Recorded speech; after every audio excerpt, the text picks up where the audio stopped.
and Meneski Eventing.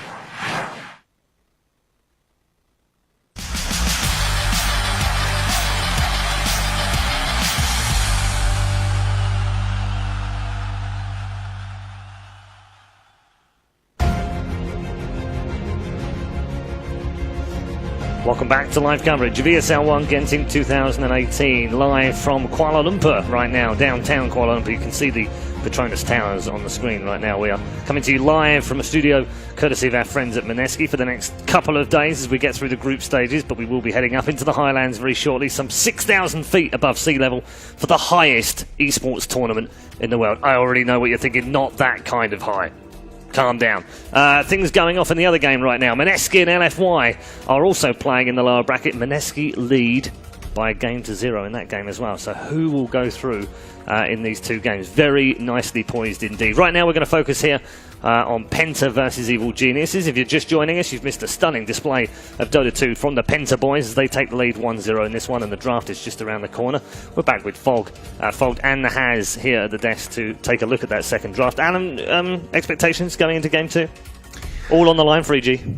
Yeah, I think EG needs to step back, take a breath, and come back to that game, into the second game with a more reasonable game plan, because I think they had a draft that could win. I think they gave themselves a very, very good shot coming out of the draft, but you know, as we've seen in certain other contexts over the last couple of days, you can have a great strategic plan, and if you execute it really, really badly, you're going to have trouble. Fog, a couple of people already asked me in the break, how is this team able to reach a grand final 3 days ago and then look so rubbish today? How can you answer that? Just happens sometimes, man. Dota 2, man. It's just Dota. You have a bad. I think players have said it all the time, right? Sometimes you just have a really bad day, and any team can beat you. And how many times have we said, and I hate harping on about it, because I still don't think this is a thing, but the evidence is there. EG never have good first days at tournaments. They never turn up and hit the ground running. It's day 2, though. But I mean, it's... Well, I know, but... and you got a winner, you're going home, so... Kind of day one. I'm just messing. No, I think they definitely played poorly, but I don't want to take the credit away from PENTA. No, I mean, that's the sure, problem here, EG had a rough one, but that was really good movements by PENTA, and I think... well, not at draft yet, but I think a key to that success was actually this sanking. Them having this kind of hero that just enables them to get that aggression going. So Bulber identifies that, immediately says to the guys, look, just get rid of the sanking straight away. Don't mess around, just get rid of it in the first part of the ban. I think it won't let them enable that Lifestealer, because I think now they're going to look and they're going to be, this Lifestealer is actually a bit threatening, but what actually made him so threatening? Yes. It's that sanking. Yeah. And Sam's going to figure that out. It was the play. So. It was the play around him, 100%. Yep. Okay. What else from PENTA? What do they have up their sleeve, do you think? I think they should stick with. I think this comfort that they had a couple weeks ago, like you were mentioning, this is what they were drafting like 2-3 weeks ago, and they were kind of up on the rise, and people were like, "Oh, damn, PENTA, who are these guys?" So I think this is what they should be doing. These like heroes, like we were saying, like sanking DNZ was most popular, but then they switched it up. They put them on the Kunkka. So I think just like having these super comfort heroes like that. Okay. Well, EG are still worried about the Brew, so that's gone. And the Terrorblade for PENTA. Oh, and again, if you look toward the end of the draft, like what I liked so much about the draft a couple of weeks ago was that sort of flex pick variation where you had heroes like Kunkka that they played in multiple roles, and even when you saw all 5 of the heroes, you still weren't 100% sure what their lanes were going to be. I think that's part of what forces those errors by EG where you end up sacking the Dragonite without a clear plan to get him back in the game. It's an Earth Spirit ban. Okay. Okay.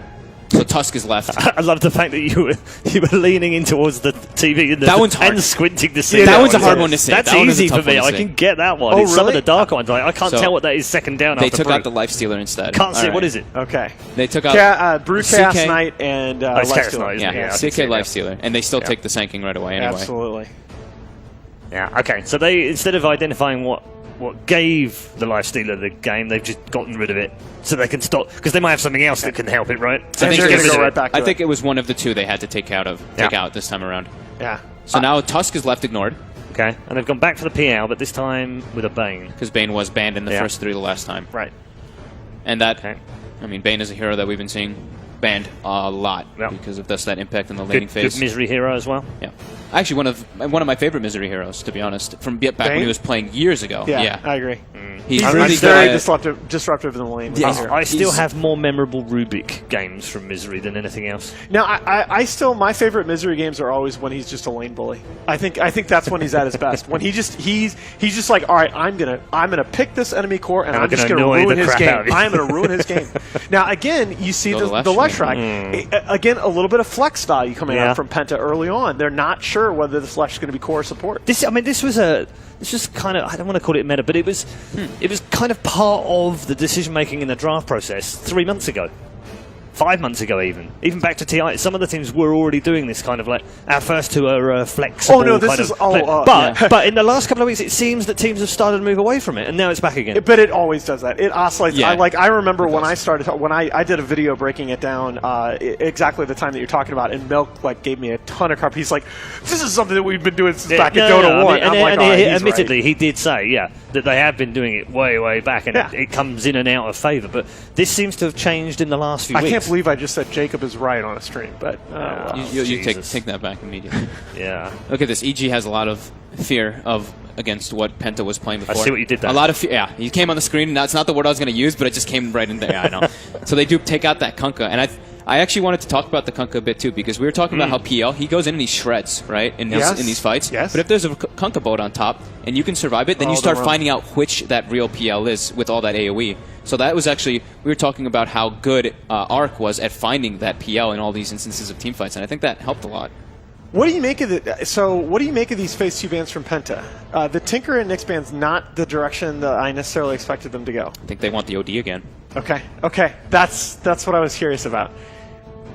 I mean, and after all this, the Elder Titan's still on the table. And I like this a lot. I like this a lot. EG are going to take the Tusk off the table. And yes, this is the hero that he broke into the pro scene with at the Frankfurt Major in 2015. And I'm much happier seeing a Tusk Bane duo than a Dazzle plus anything. Because I said yesterday, I'm not crazy about Dazzle. It can have some moments of success and everything, but I'm not crazy about it. In the metas that I've liked Dazzle, it's been the metas where I felt like Dazzle had a huge influence on the lanes. Like if you remember how Fly used to push it, play it in the dual offlane, right? It's only Fly, but right? he'd play it in a dual offlane and he'd use Shadow Wave to just keep that enemy safe lane carry lasting under tower at all times. I don't feel like in this meta, the Dazzle games that I've seen, that he's had that big impact on the lanes. Yeah. Okay, so this is an old. Look Penta. at this! You were right, dude. Fog, you called throwing this. it back to what they like to play. Absolutely, and in fact, team fight. Yeah, bam. You not only did you say go back to what they like, but you said focus on the team fight, and that's exactly what they've done. I think that's the best way to play against teams. I'm sure Penta's not we're better than EG right away coming into this. They might be okay. We have a good shot versus them, but that's one of the aspects you want to take versus teams that you think maybe have a slighter edge versus you. You take these team fight heroes, and if you do well in your lanes, then naturally it should work out. But it's all, I really do have to go back to this. It's all about having a team identity. How do we win? What do we do well? When do we feel confident in these games? Because it is a mental game. It's momentum. And Penta say, look, we're a team.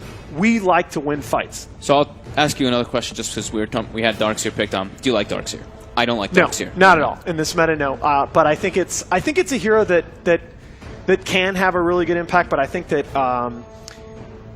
I thought Darkseer derives most of his value from being very self-sufficient as an offlaner, and in this meta where we have all of these shenanigans with all the crazy pulls in the offlane, you kind of don't need Darkseer. I just feel like a lot of his value gets lost. His Iron Shell just feels super weak to your level 5 and 7. It's like the level 1 and 2 Iron Shell does absolutely nothing. Well, his spells have always scaled kind of poorly. It doesn't help that Vacuum cooldown gets nerfed 37 times. Yeah, at least now they have the Wombo combo, that's the only way I like to see Darkseer. You have these massive stun combos on top of it, and Sanking Darkseer is a classic old school one to just defend tier 1s, defend towers. You can just decimate a fight. If you're Penta, do you actually double back for Tiny? And they Tiny don't play becomes it though. That's the one thing that confuses me. They don't pick it. It's so good here, though. They just don't pick it. I can agree, but I don't see these guys playing it much. They ban it. They banned it first 2 versus some teams. That's what the thing that scares me. I'm thinking they might go for. It was Lycan was ignored. Okay. All right. So they're gonna. All right. RTZ 49 49 and 14. on Lycan in competitive play. This is, I believe, the highest win percentage of any player-hero combination bar the Universe Void. And when it wasn't good. Yeah. And I was going to say that I was literally like, it was out of my mouth as they were picking it, because Lycan versus Darkseer, I love this matchup because you just sustain through those ion shells. You do not care. So, okay, so if it's not going to be a tiny...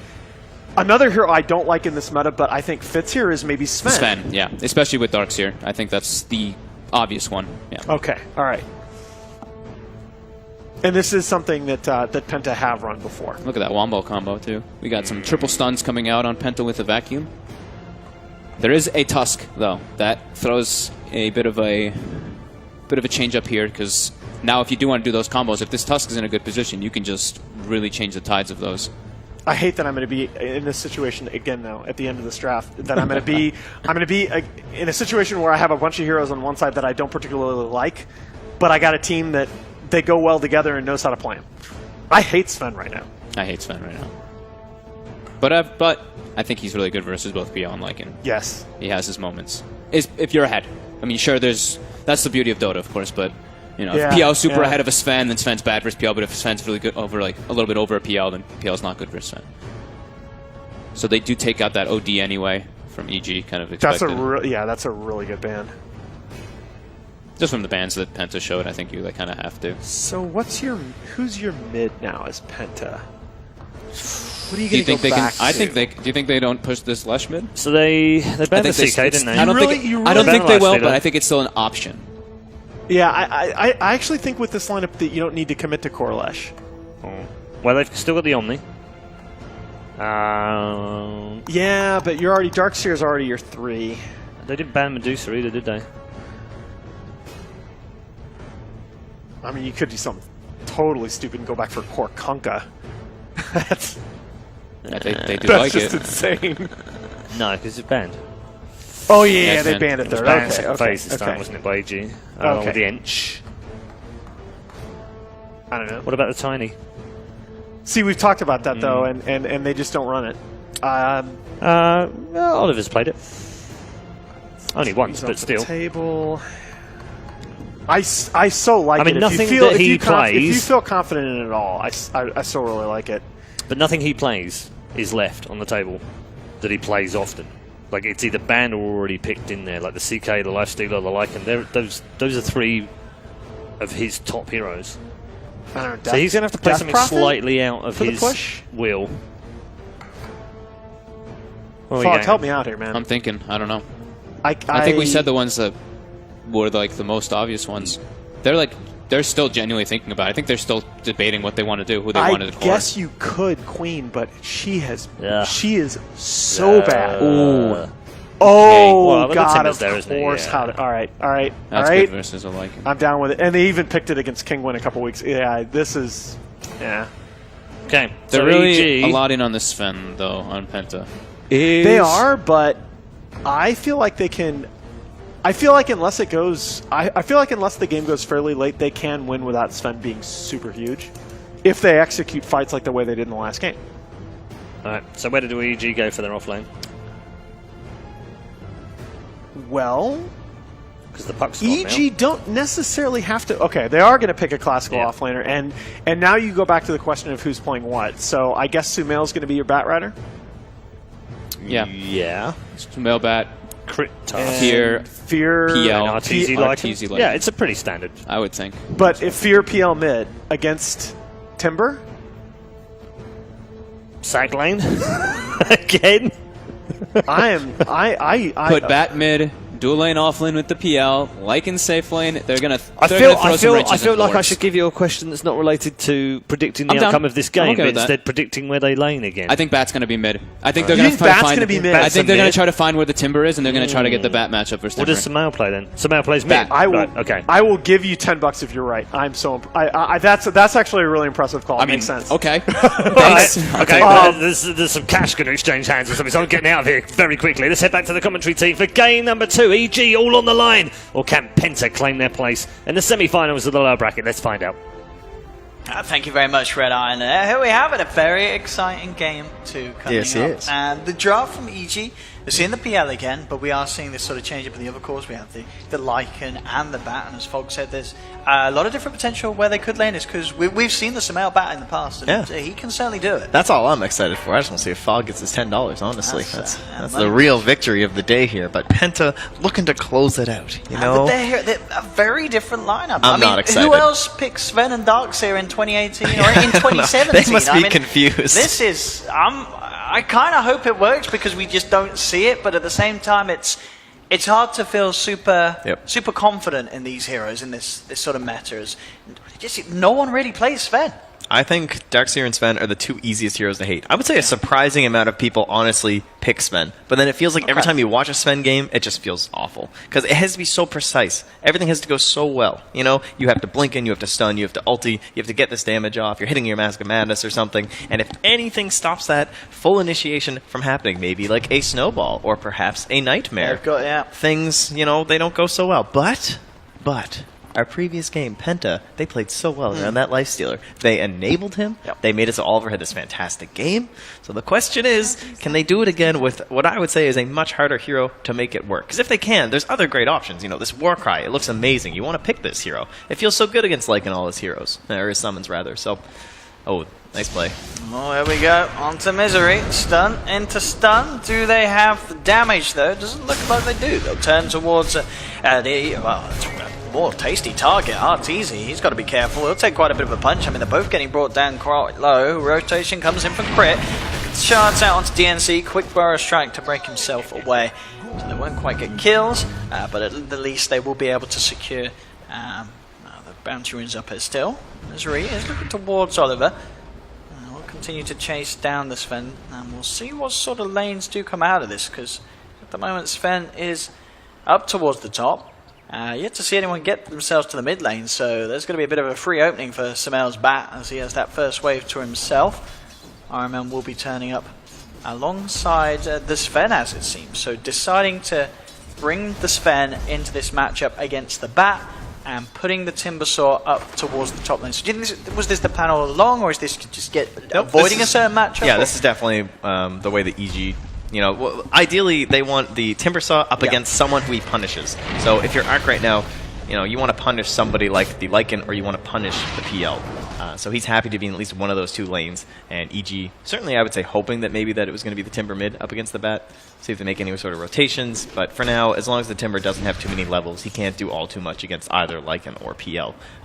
Lycan is also certainly the better hero to be up against the Darkseer, because you have that natural regen.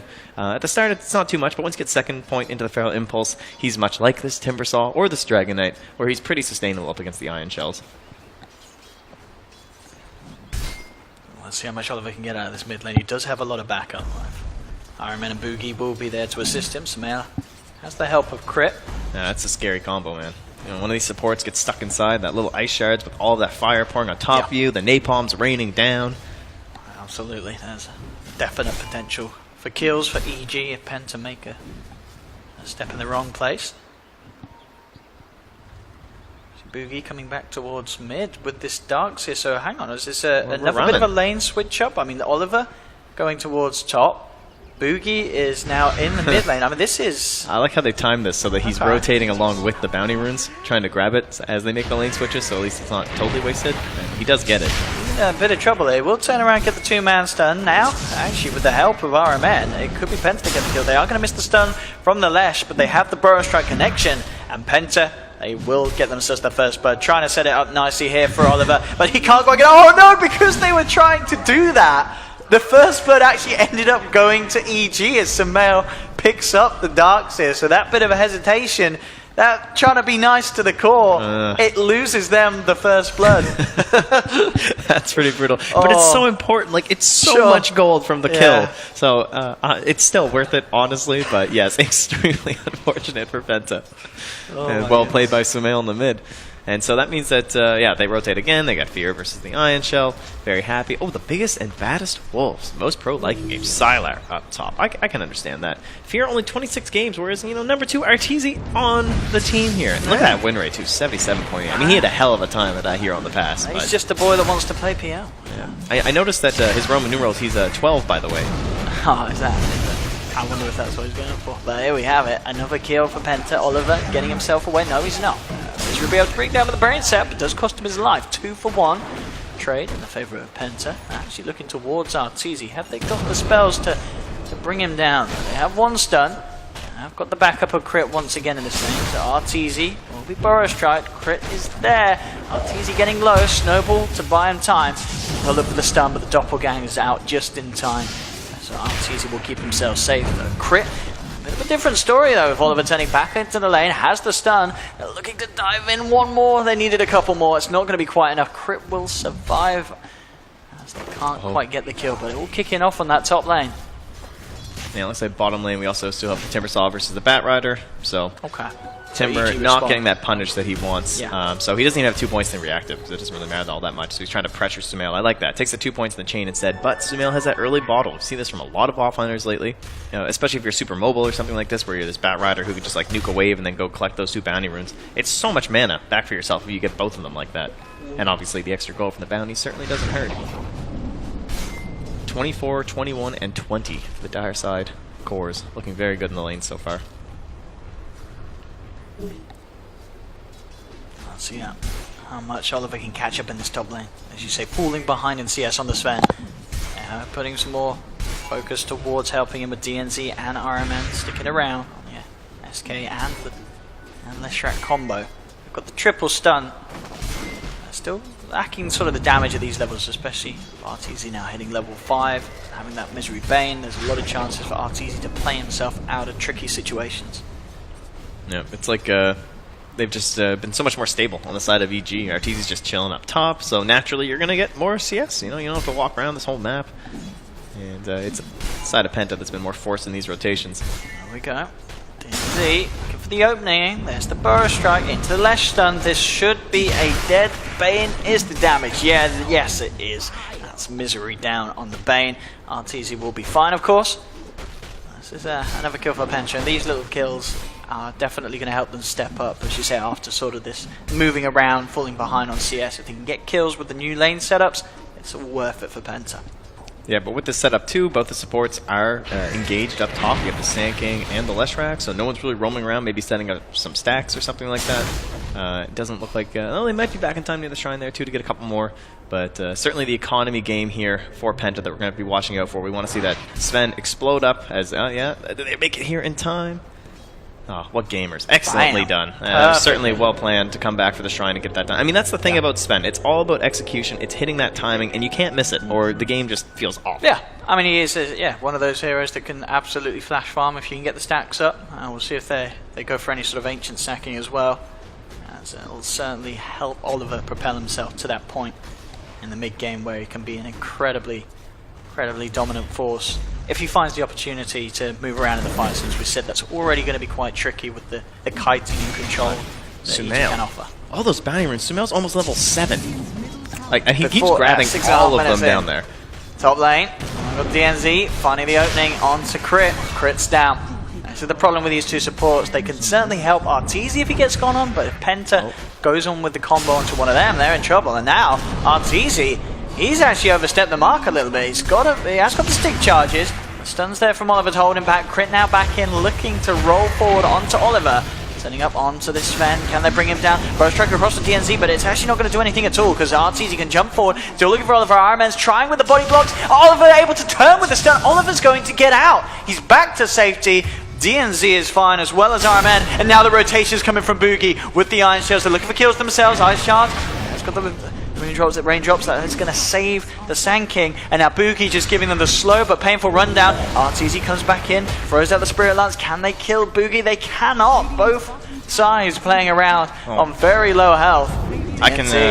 I can tell you I did not watch any of that. I was watching the minimap. Sumail got a solo kill on the Timbersaw down there with the use of a regen rune. It was crazy. He chased them all the way back to tier 2 and back. Had to use the lasso as well. So Sumail has totally dominated that lane. And losing that Timbersaw so early is so painful for Penta. Look at this rotation from Fair. Oh, he's going to find him too. This is the dream rotation with a Lycan. You move in straight away and he gets a very smart double kill. Yeah, EG are just firing on all 3 lanes right now. Yeah. Looking very good. And... happy for Sumail too. So Arcus just like come mid. He's got 0, 2, 3. Doesn't really do much in the mid lane. Can't harass the Whirling Death or anything like that. And again, he's going to get both of these bounty runes. And Sumail is way up there. Nearing level 9. Link Dagger already done. Oliver in trouble as well as Crit and RT's move forward. TP from DNC will be there. Boogie's around as well. They can look to try and fight this, at least potentially take down Crit once again on the Tuskers. They're given the rundown, and I don't think Crit's getting himself out of this one, and he certainly isn't as he pops to the Caustic Finale. Bottom lane, look at this aggression from Sumail. He needs TPs, I remember, but he's not going to get them with the moves that Penta have already made elsewhere. Oliver's going to walk his way down there, but it's not anything that he can do to save him. He could be in trouble himself, Oliver. Oliver's got to be careful. Firefly is about to wear out, so that may keep him safe mid lane. A very close call for R because he timber changes his way, but Sumail, now with these stacks, he just chases it down and he gets it. Sumail is walking away with this game. 4 kills on the Batrider. They really need to kill him. They may just have him with the combo of DNZ and RMN, and it looks like they should be able to punish him. The final right click flies through and they do put an end to Sumail's reign. But what a time he's been having on this bottom half of the map. The Bat is getting wildly out of control. Yeah, a very and look important at that kill space Penta. too. Yeah. Fear gets the mid tower because of it. Boogie can't even do anything as a Darkseer.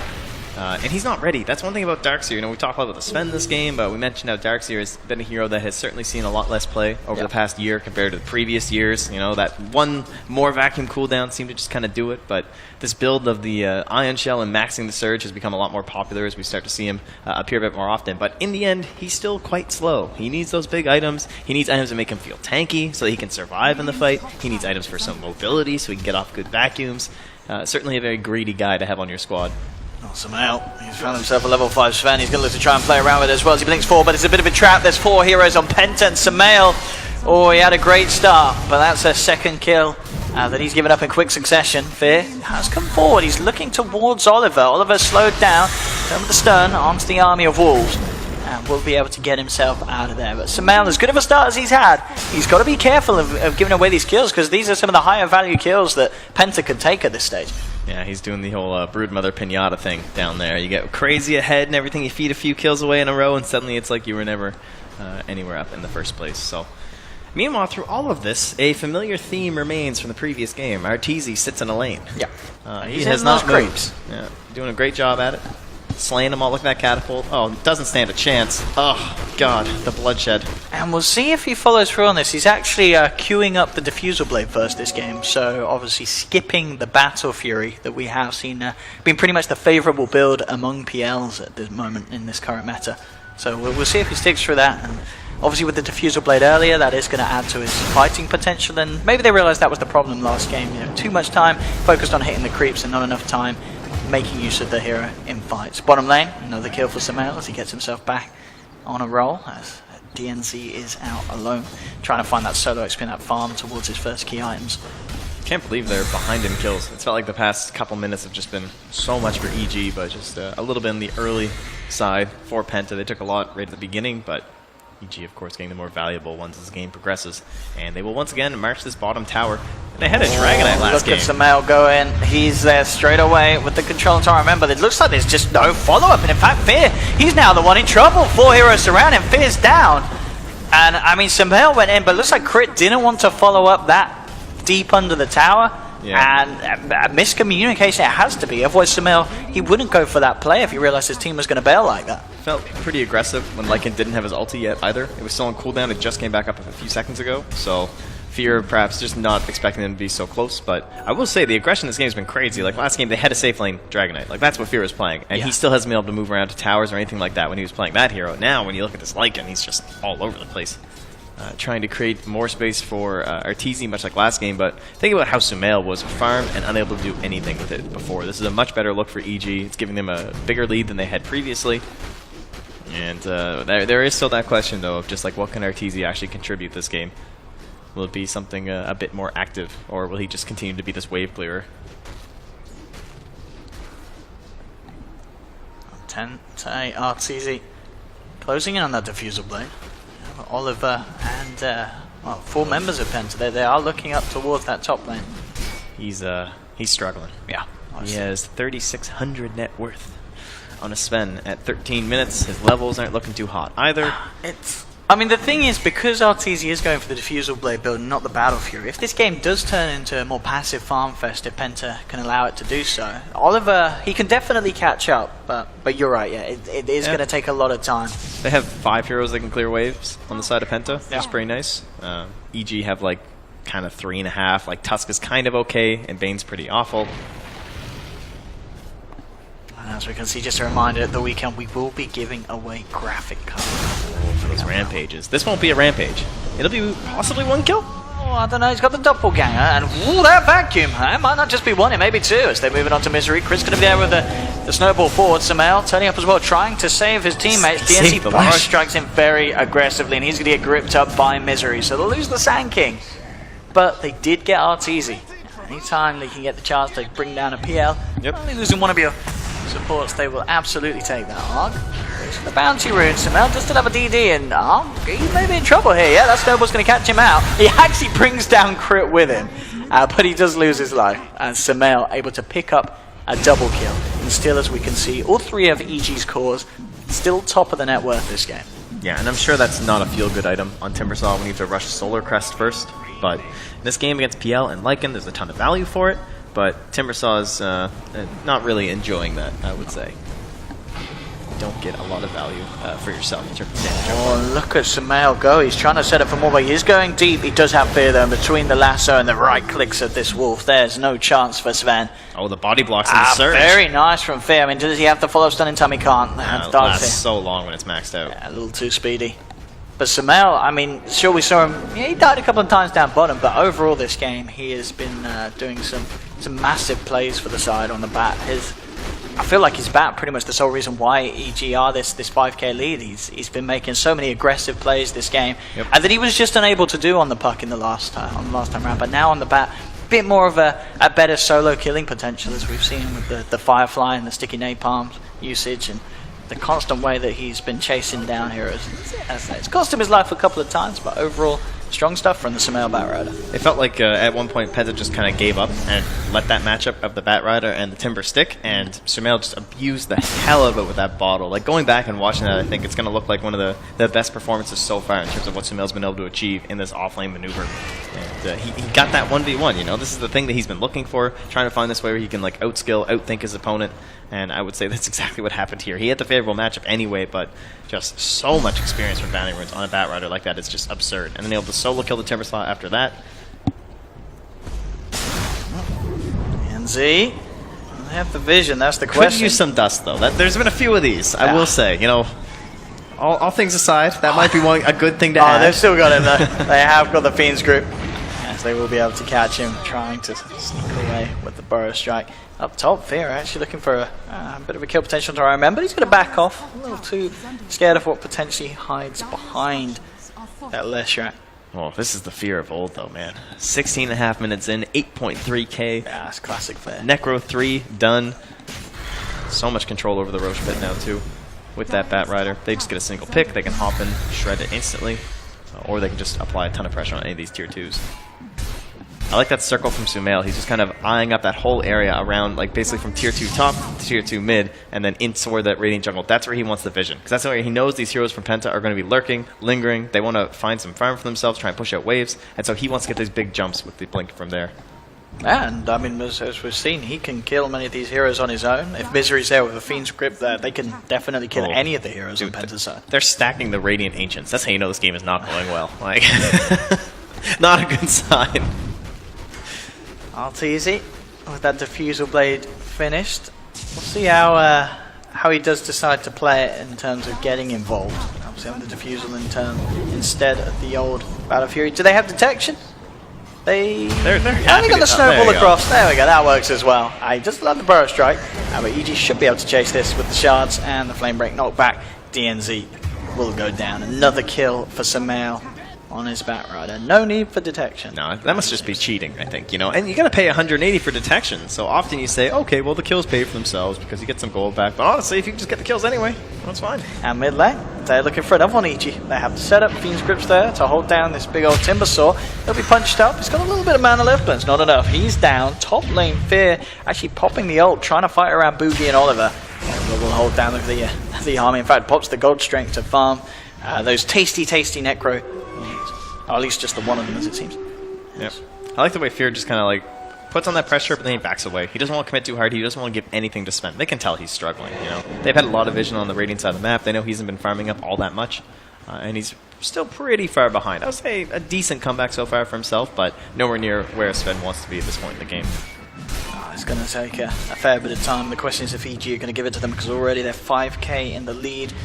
They have this insane pushing power, this insane aggression, and the way that Sumail is just constantly invading Penta's half of the map.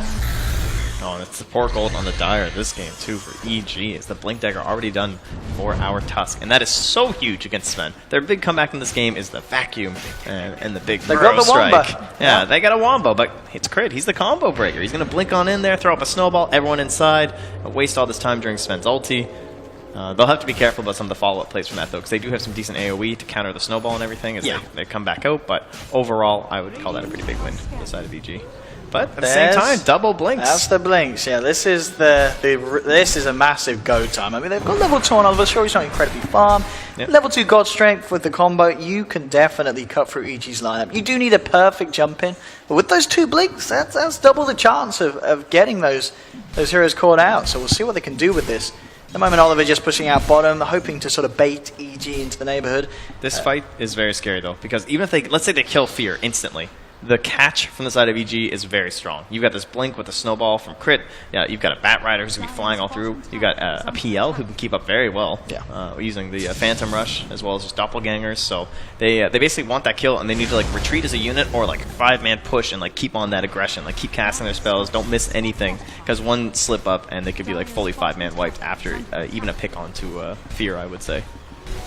We'll see here Oliver putting some pressure on with the God Strength to the tier 1 tower. EG not really falling for the bait, as it were. I think they should be aware that there's backup already behind. done. So RTZ gonna be feeling very safe for that Aegis. Crit, I think he's going to catch with the Ice Shine. In fact, Crit's going to be the one to be jumped onto the backlines. He's got the snowball buying himself some time. I'll actually be able to connect the first stun onto RTZ. They won't be able to follow through, though, as the rest of EG come in. Misery has the Fiend's Grip, holding this Sven in place. That's Oliver down. Timbersaw also falling low. Can he get himself out of this one? No, he can't. That's a double kill for RTZ, and he's not done yet. EG chased towards DNZ as he tries to hide in the jungle, but he cannot do so. 3 kills for Evil Geniuses as they manage to climb further and further ahead, getting the Roche, getting a very, very successful team fight, as they seemed very aware of the play that Penta were going for. You know, pushing solo with Sven and hiding. They knew that there was going to be a surprise. They knew that there was going to be an ambush, and EG were able to punish it. yeah, looking very good this game. Been much more aggressive, got a lot more goal, much bigger lead. 20 minutes, of course. And with that Roche secured so early, like this game's so hard for Penta. And this should be another one. There is the rest of EG coming in. Crit with the control onto Armo, man. Got the knockback with the flame break, and RTZ picks up another kill. And I think it's just sort of the way that EG's read this series. They know that RTZ, if he gets involved, he's a smart kid. They can play some fantastic team fights. In the last game, he was hitting creeps. It felt like a wasted opportunity. You want to be brawling in these games, when the enemy team wants to fight as much as they do. And getting the Diffusal Blade first this game rather than the Battle Fury has certainly made things a lot easier so far for EG. And that and Fear. Like, neither of them were involved last game, really. At least in the more important parts of the game where Sumail needed someone to help him get kills to actually accelerate that puck. This game, his Bat Rider not only played well solo, and again won his lane, but he got a little bit of assistance too for those quick pickoffs. Try and take them just a little bit further ahead of Penta. So you look at this lineup from Penta and you're like, okay, I've seen these games. Okay, I've seen comebacks. And you know who's in a comeback game? Darkseer, the Vacuum. You know who else is there? Sven. He cleaves through 5 people all at once. Timbersaw, he can be pretty annoying. He split pushes, he helps keep out the waves. But those kind of games don't tend to happen, I would say, against more of the experienced teams. So you can kind of expect EG to be a little bit more chill on this one, I would imagine. Oh, can they get it in time? So close. Nearly getting. That's impressive. Before he's out. At the same time, though, RTZ finds himself a kill there with the help. There has Fierce actually pushing in onto Boogie. Boogie backing away. Fortification does get forced out as well from the side of Penta. So this is It really is, as you say, it's all about the wombo combo. Can they land it? It's going to be incredibly hard to do so. And the worst part is that means your opponents generally have to screw up. Oh, that flame break! Knocks him back mid-timber chain. He's not getting out of there. Sumail with more than enough control. As this game is looking to fall quite quickly out of hand for Penta. They're 11k behind, 20-12 as EG take the lead. Ro4 will be fine for now, as it seems, as he gets himself back up to the high ground. EG surely going to be looking to threatening the base of Penta very, very shortly.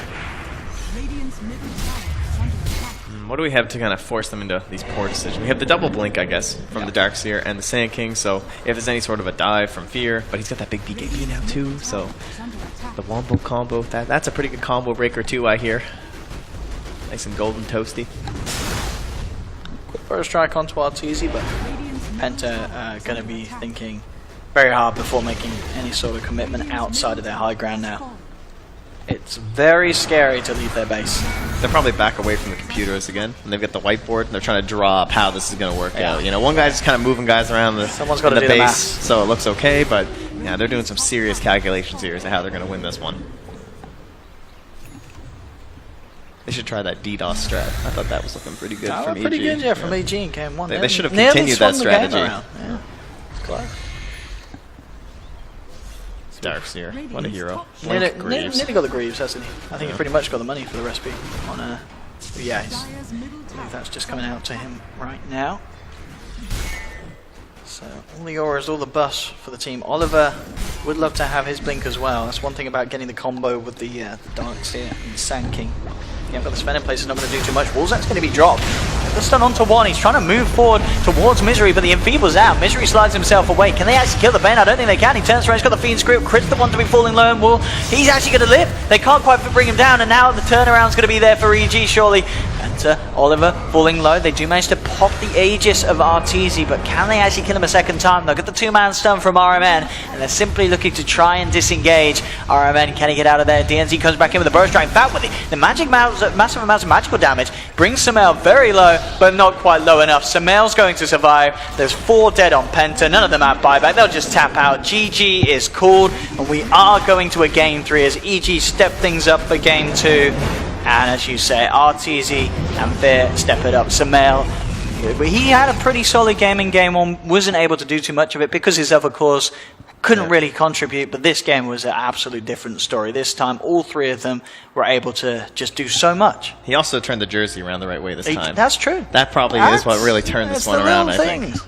His team wasn't quite as confused as to who that guy was playing on the PC, but Penta, I would have been extremely impressed if they won this game with Sven that and draft. Darkseer. It's like that's so hard to execute. Everything has to be perfect, pretty much flawless. You have to have these stacks, you get these initiations, you need so many items on the Sven, and that just means you're like hoping your opponents just don't do anything. I mean, that kind of felt like game 1, honestly. They really didn't do much, so maybe they thought they could abuse that again, but this time EG were far too aggressive to go for a play like that. Absolutely, yeah. The change up in the PL build, all very smart stuff from EG, and this does bring us to that game 3 that's going to be coming up, so don't go anywhere, ladies and gentlemen, as EG versus Penta sits 1-1 at the moment. We'll hand you back to Paul and the lads on the panel for now. Thanks very much, Owen. Yes, 1-1, all tied up, and where 3 cores didn't work in game 1, all 3 cores worked in game 2. Let's get the thoughts of Nahaz and Fogged on game 2. Very thorough victory. It was a very big bounce back victory for EG this time round. Yeah, I mean, it just felt like in game 1 we thought that EG had the clearer path to victory and they just didn't execute, and it felt like in game 2 they gave themselves a little bit bigger advantage in the draft, but they executed. And I thought once Fogg said that at the very end, that the Batrider was going to be mid, and kind of paid him, by the way.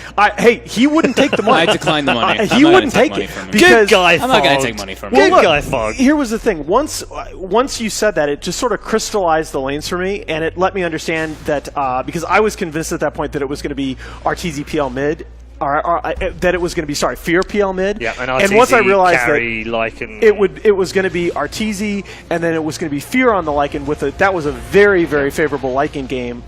yeah, I was much more confident in EG. I liked what Trent said at the end there. I think the last game showed a lot of this like ease of execution. This one is a lot harder to execute, and I don't think that's a style that I think Penta should try to go for in this type of the game. And also, I think they kind of drafted themselves into a corner with the Timber pick. They drafted, it's like a single core Sven into a Bat Rider Bane. These two hard, well, I guess they didn't see the... Bat was last. The Bat was last. The Bat was last. The Bat was last, but they already had the Bane, right? So Bane versus Sven is already one of the hardest because that hard lockdown through BKB. Get the Bat as well. Add in the Bat. It's already really, really tough for Penta. Like Trent was saying, he's like, I would have been really surprised if they did get this one to come through. Yeah, so what we said in the draft even was that if this went late enough that it became a single core Sven game, that okay, you've got single core Sven against 2 BKB piercing disables, done. Okay, yeah, you're out. But what I didn't necessarily see at the end of the draft was that Bat Rider versus Timber Saw is very unfavorable for the Timber, and because Timber and Darkseer were never going to be able to farm into the game, it was going to be a single core Sven lineup much earlier than I thought initially. Do you think even like a Miracle or an Ace could have done better in that game? Because that was not a good game for the Timber, was it? No, I think that all the lanes were just crap show. They didn't have like anywhere to kind of go. It's like Timber's like, oh god, I can't go mid. Then they throw Sven mid, and they're like, wait, we need our Sven to be super farmed, and now he's getting absolutely nothing. He's level 4, getting dove past his tier 2 by like a level 8 or 9 Bat Rider. That's and Timber Saw needs, just the way the hero is built, his kit, he needs to be the hero that's diving. I think if you're, the other thing is too is I looked at the cores right after like when we like sat back down, and I was like, Sven, Darkseer Timber, Darkseer Timber. It's very awkward. Yeah, because what do they really do for you in a game?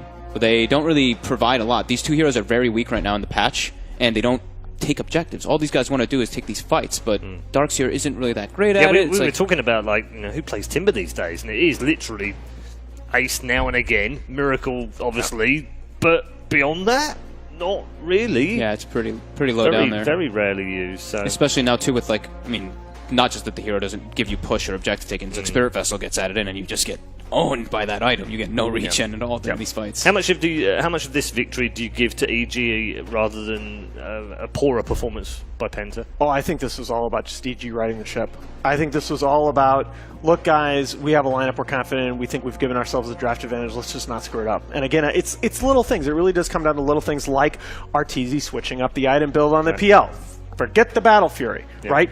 Battle Fury only gives them a bigger window to pull off one of these teamfight wombo combos. Let's go back to bases, get that Diffusal Manta, and play a more classic PL game. Was it more comfort for Samael as well in that game? Yeah, I just really like this like faster type of pace of playing. When you have like this Dazzle that's sitting back that can't make plays, you're playing full reactionary. They have this Bane. Sure, he didn't really have to do too much in this game, but they can just make these plays more naturally, and it's just faster. They have this Lycan. They have the Lycan actually just ran around and killed people. While I think Arteezy just kind of farmed the Diffusal and then came into the game afterwards. So it was just Bat Rider and Lycan destroying this game. Yeah, and I mean, just looking at the damage output, right? 4 of the EG heroes between 7 and 10k, and then you've got Sumail and the Bat Rider sitting up there at 18k. Really, everybody, all 5 EG heroes looked like they were in the game, had a role in the game from the beginning. You compare that in the last game where Fear's Dragon Knight just never was a factor. Yeah, I mean, I said right at the very start, the 3 cores last time just didn't do anything in the entire game, couldn't get them going. This time, all 3 on the run.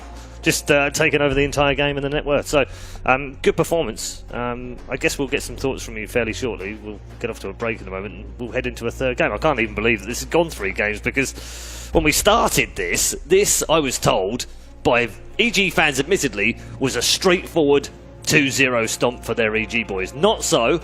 We're tied up at 1-1. Game 3 is coming next.